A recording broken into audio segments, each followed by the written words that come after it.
Atualizações sobre o caso Fred, uma novidade sobre a contratação de Iago, uma novidade positiva, e mais uma investida do mercado estrangeiro por Marcos Paulo. Giro de notícias.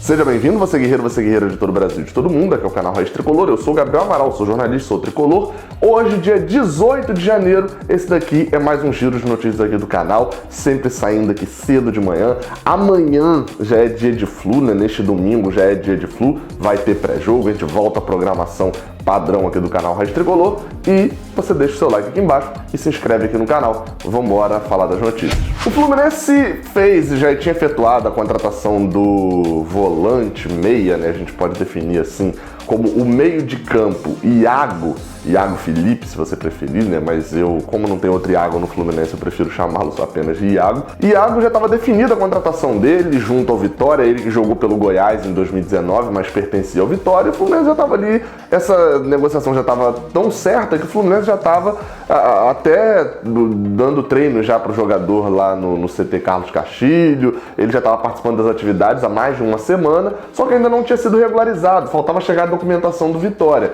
E eu coloquei lá na abertura, falando sobre uma novidade positiva, por quê? Porque a negociação, pelo menos a forma como ela tinha sido noticiada na imprensa, era de que o Vitória estava emprestando Iago Felipe ao Fluminense por um ano.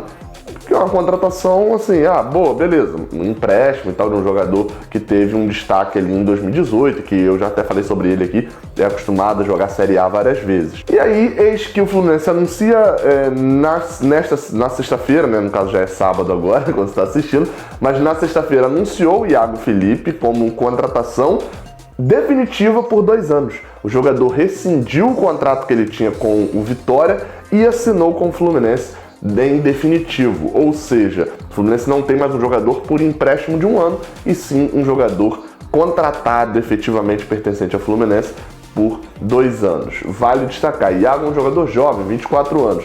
E na minha análise, pensando aqui em o que falar sobre o jogador, né, já que eu já tinha abordado a contratação dele, eu acho que Iago tem tudo para ser aquela meio que uma surpresa dentre as contratações, não a principal contratação do ano, a melhor contratação na temporada, etc. Mas algo como, por exemplo, que foi Everaldo, ou até mesmo que foi Alan, talvez um pouquinho abaixo, que é aquele jogador que vem sem grife nenhuma, ninguém espera nada, e ele não entrega algo brilhante, né? Não entrega um que Caio Henrique, por exemplo, entregou em 2019 ao Fluminense, mas entrega uma titularidade, uma regularidade que a gente vem sentindo falta nos últimos anos. Eu apostaria isso em Iago Felipe.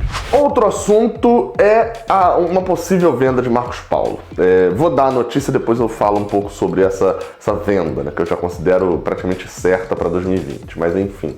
O site Calciomercato, site italiano, né, bem conhecido até, deu com exclusividade, segundo a matéria deles, de que um representante, não um representante do Fluminense, mas uma pessoa, isso é muito comum, né, não sei como explicar aqui, mas é uma pessoa que o Fluminense dá a liberdade de negociar o jogador com um outro clube, né, um intermediário seria a melhor palavra, para negociar Marcos Paulo com a Roma. Na notícia lá do Calciomercato fala que Marcos Paulo já foi procurado por Sevilha, por Barcelona e também pela própria Roma, e destaca pelo grupo Red Bull também, e de que a proposta de 8 milhões de euros foi recusada pelo Fluminense, né, tida como muito baixa, e que o Fluminense espera também ali receber a multa dos mais de 30 milhões de euros para o mercado exterior. Ou seja, pelo menos o que está sendo noticiado lá fora é de que o Fluminense não está disposto a negociar por coisa pouca, não.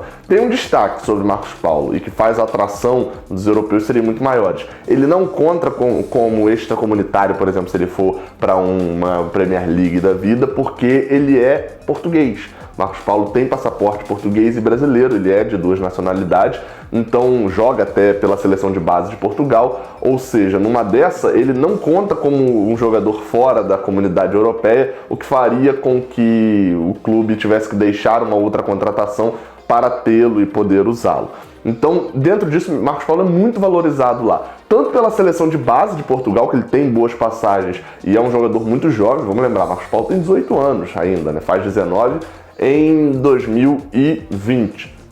E também Tem outro fator, que não foi divulgado ainda o orçamento do Fluminense de 2020, porque teve toda a questão da eleição do Conselho e a questão do Conselho Fiscal, enfim, acompanho isso um pouco de longe.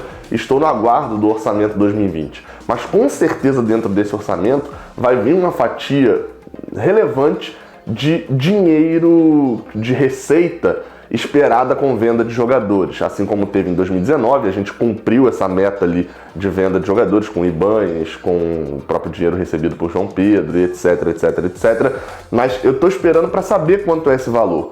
Porque é certo, um clube como o Fluminense gira esperando venda de jogador, né? Já que a produção financeira não é tão alta, o que torna a gente, na verdade, acima até na produção financeira de clubes que tem um orçamento parecido, é justamente a venda dos jogadores. Então eu tenho praticamente certeza de que Marcos Paulo será vendido em 2020. É o que eu faria? Mas de jeito nenhum. O cara tem 18 anos, né? Tem chance de brilhar muito ainda no Fluminense e ser vendido por um valor muito mais alto, não só para ser vendido, mas a parte do brilhar muito no Fluminense, entregar muito futebol pra gente.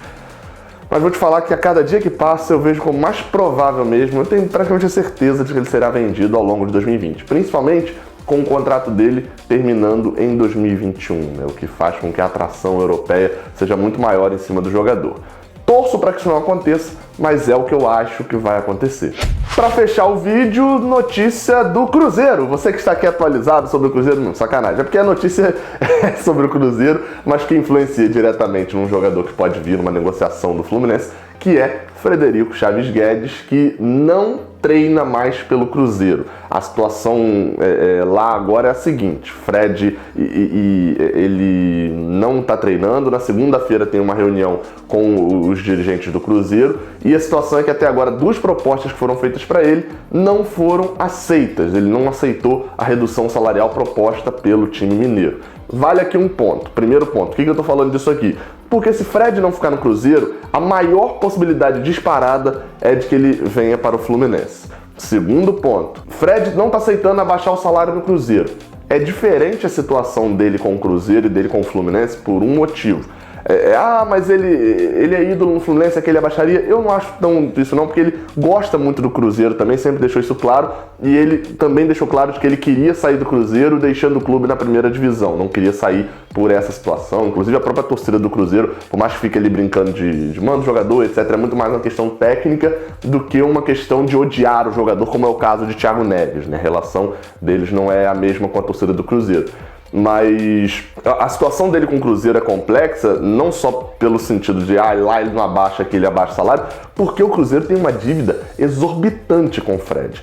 Além dos mais de 10 milhões de reais que tem de dívida, né, direitos de imagem desde 2018, 4 meses de salário, férias, 13º, etc., ainda tem a composição lá que está correndo na justiça, lá da compra do Cruzeiro, de Fred, né, no caso, pelo Cruzeiro quando saiu do Atlético Mineiro, de que está na briga lá de quem precisa pagar ou se precisa pagar os 10 milhões ao Atlético Mineiro. Então, dentro desse escopo aí, tem muita coisa a ser negociada entre Fred e Cruzeiro. Provavelmente, não é informação, tá? É suposição. Uma coisa que ele pode ter falado meu salário eu vou abaixar, meu salário vem para 100 mil, só que vocês me devem 10 milhões, esses 10 milhões vão ser parcelados ao longo de 12 meses e vocês vão me pagar esse dinheiro aqui que vocês me devem, que aí daria, por exemplo, o salário dele por mês de 1 milhão de reais. O Cruzeiro não tem condições de pagar esse salário de 1 milhão. Só que não é o salário de 1 milhão, o salário dele está em 100 mil. Os outros 900 mil são a dívida. Então por isso que eu estou falando, não é um caso simples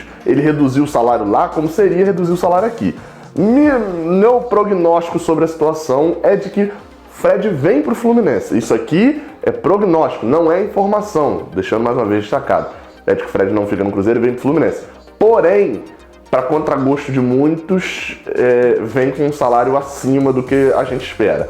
Nós vamos esperar a situação sem tomar atitudes com base nos nossos prognósticos. Esse, por exemplo, é o meu prognóstico, mas eu não tomo atitude nenhuma com base nele e esperar, porque eu acho que essa situação está cada vez mais perto de ser resolvida. Enfim, saudações tricolores, até a próxima, valeu. Caraca, você por aqui chegou até o final desse vídeo, então você gosta bastante aqui do canal, né? Então se gosta bastante, aproveita para acompanhar. Aqui em cima o vídeo mais recente que eu enviei e aqui embaixo um vídeo que o YouTube separou especialmente para você. Não se esquece que é para apertar aqui para se inscrever e claro, muito obrigado pela moral que vocês têm me dado. Saudações tricolores.